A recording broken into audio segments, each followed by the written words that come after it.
Magandang umaga po mga kaibigan. Ako po si Cardinal Chito Tagle ng Manila. Kape at pandasal na po.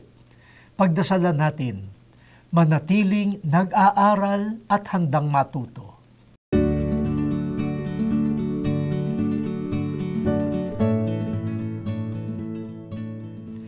Isa sa pinakamasarap na karanasan ay ang may natututunang bago. Lumalawak ang kaisipan, nabubuksan ng imahinasyon, lumalago ang pagkatao. Kapag bukas sa mga bagong aral ang isang tao, ang mundo niya ay maraming naiikot sa halip na paikot-ikot lang sa isang lugar.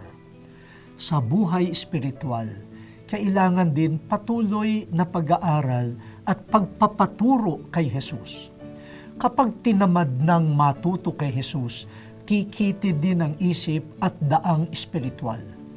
At maaari pang umuwi sa kayabangan o pagkukunwari na alam ko na ang lahat, hindi na magsisikap na lumago sa karunungang makadiyos. Kung sa iba-ibang larangan ng buhay, kailangang umunlad sa patupatuloy na pag-aaral at pagsasaliksik, ganoon din sana sa buhay espiritual. O Diyos, ilayo mo kami sa tukso ng katamaran at kayabangang tumatangging matuto sa iyo. Amen.